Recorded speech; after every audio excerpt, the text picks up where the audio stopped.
श्रील प्रभुपाद की जय, गुरु गौरांग की जय। कल के सत्र में हमने सुना था राजा विट्ठल देव का परिवर्तन। राजा विट्ठल देव जैन अनुयायियों के राजा होते हैं, जैन धर्म का पालन करते हैं, जैन धर्म के विधि विधानों को स्वीकार किए होते हैं। जब रामानुजाचार्य इनके राज्य में पहुंचते हैं और इनकी जो बेटी थी वह भूत के द्वारा ग्रसित होती है, कोई भी उसका उपचार, कोई भी उसका हल नहीं निकाल पाता। अंत में रामानुजाचार्य जैसे महान वैष्णव जब राजा विट्ठल देव की पुत्री को देखते हैं तो भूत वहाँ से चला जाता है। राजा विट्ठल देव बहुत प्रसन्न हो जाते हैं और रामानुजाचार्य के संग में रहकर भगवान के प्रति प्रेम, भगवान के प्रति सेवा का भाव स्वीकार करते हुए राजा विट्ठल देव का हृदय परिवर्तन होने लगता है। वह भी वैष्णव सिद्धांतों को स्वीकार करने लगते हैं और पछतावा करते हैं कि मैंने अभी तक अपना जीवन व्यर्थ क्यों गंवा दिया जैन धर्म को स्वीकार करके, जिसमें ना तो कोई ईश्वर के प्रति प्रेम है, ना ईश्वर के प्रति सेवा है।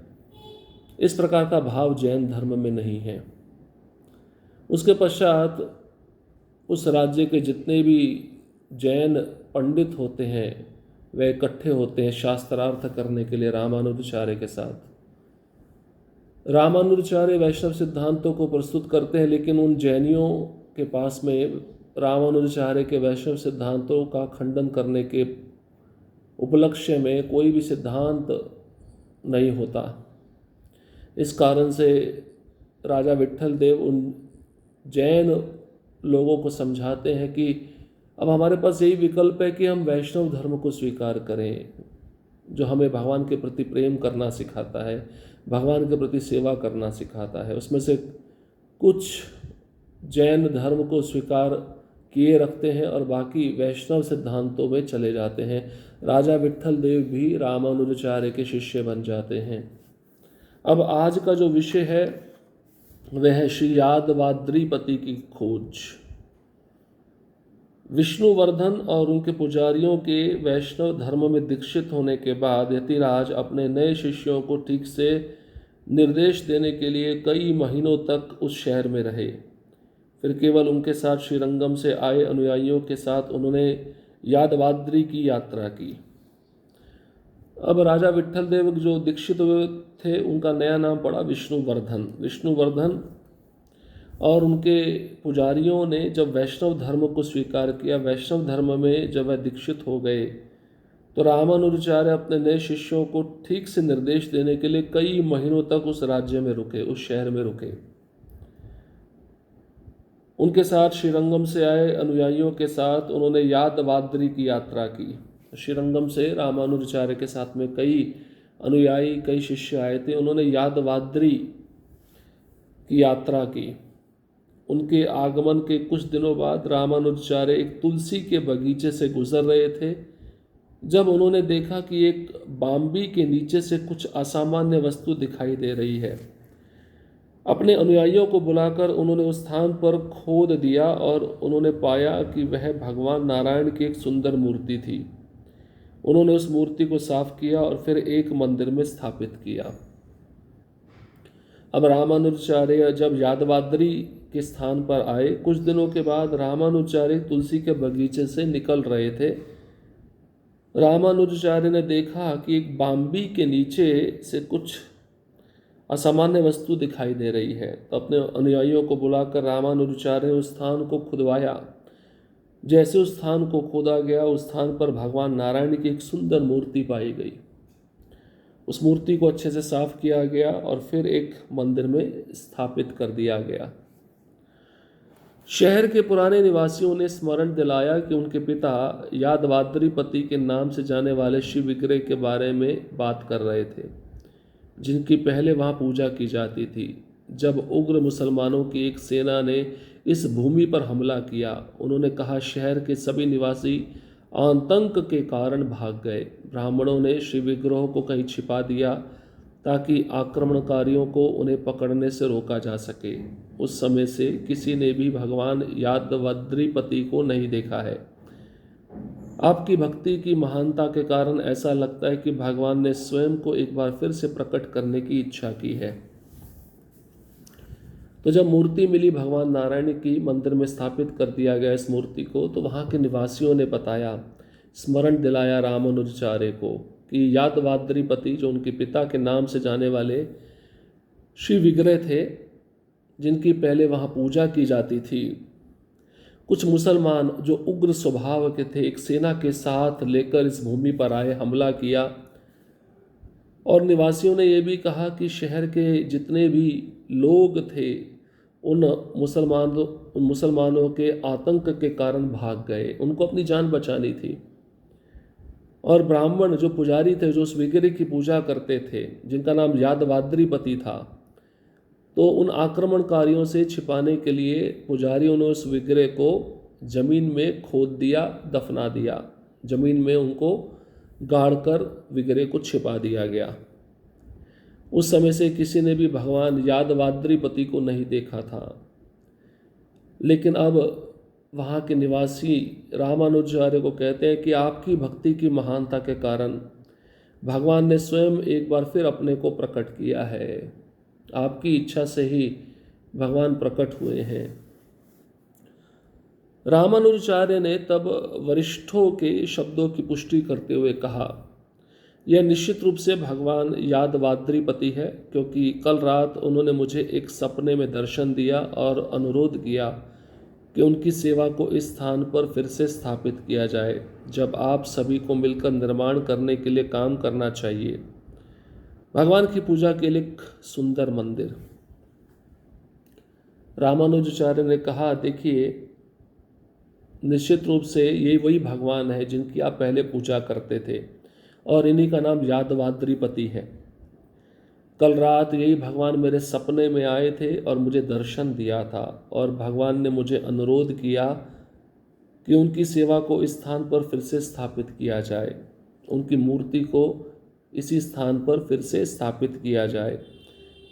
तो रामानुजाचार्य वहाँ के निवासियों को कहते हैं कि अब भगवान की पूजा के लिए एक सुंदर मंदिर का निर्माण हो और आप सभी मिलकर भगवान की सेवा प्रारंभ करें।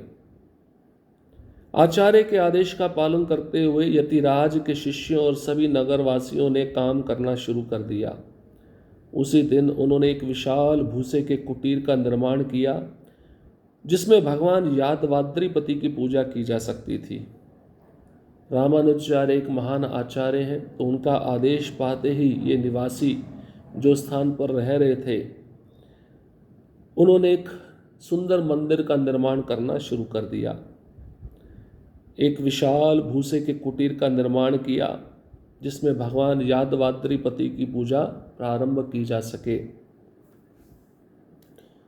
1 वर्ष से भी कम समय में समर्पित भक्ति में सेवा से यादवाद्री शहर में एक सुंदर रूप से सजाए गए पत्थर के मंदिर का निर्माण किया गया और बड़ी धूमधाम से भगवान को उनके नए निवास में ले जाया गया। मंदिर के प्रवेश द्वार के बाहर एक अच्छी झील के किनारे के आसपास वैष्णवों द्वारा अपने शरीर पर तिलक लगाने के लिए इस्तेमाल की गई सफ़ेद मिट्टी की खोज की गई थी। पहले उन्हें अपनी सारी तिलक मिट्टी की भक्तग्राम गांव से लानी पड़ती थी और इसलिए इस खोज ने उन्हें काफ़ी असुविधा से बचा लिया। अब 1 साल से भी कम समय में ये जो निवासी थे, इनके समर्पण, इनकी भक्ति में सेवा के द्वारा भगवान यादवाद्रीपति के लिए एक सुंदर मंदिर पत्थर से निर्माण किया गया और बड़ी धूमधाम से इन निवासियों ने भगवान को उनके नए मंदिर, नए निवास में ले जाया गया। मंदिर का जो प्रवेश द्वार था, उसके बाहर एक अच्छी झील के किनारे आसपास जो भक्त थे, उनके द्वारा अपने शरीर पर तिलक लगाने के लिए इस्तेमाल की गई सफ़ेद मिट्टी की खोज की गई। पहले तिलक लगाने के लिए जो मिट्टी थी, बड़ी दूर से लानी पड़ती थी, भक्तग्राम गांव से लानी पड़ती थी, इसलिए बहुत बड़ी असुविधा इन भक्तों को होती थी। लेकिन अब ये मिट्टी मंदिर के बाहर ही झील के किनारे मिल गई, उनको इतनी ज़्यादा असुविधा नहीं होने लगी। भगवान ने उन भक्तों के लिए तिलक का भी प्रबंध कर दिया। श्री रमा प्रिय की पुनर्स्थापना। अभी रमा प्रिय कौन है? ये भी भगवान का एक नाम है। रमा मतलब लक्ष्मी, और लक्ष्मी को जो प्रिय होते हैं उनको कहते हैं नारायण। श्री रमा प्रिय की पुनर्स्थापना। दक्षिण भारत में प्रथा है कि प्रत्येक मंदिर में 2 विग्रहों की पूजा की जाती है। एक विग्रह की पूजा मंदिर के पुजारियों द्वारा प्रतिदिन की जाती है, जबकि दूसरे विग्रह जो प्रायः आकार में छोटे, उन्हें त्योहार के दिनों में यात्रा के लिए मंदिर से बाहर ले जाया जाता है। भगवान के इस रूप को उत्सव विग्रह या विजय विग्रह के रूप में जाना जाता है। तो दक्षिण भारत में ही नहीं, सभी मंदिरों में भारत के प्राय 2 विग्रहों की पूजा होती है। एक विग्रह जो बड़ा होता है और एक विग्रह जो उत्सव मूर्ति या विजय मूर्ति कहलाती है, उसकी पूजा की जाती है।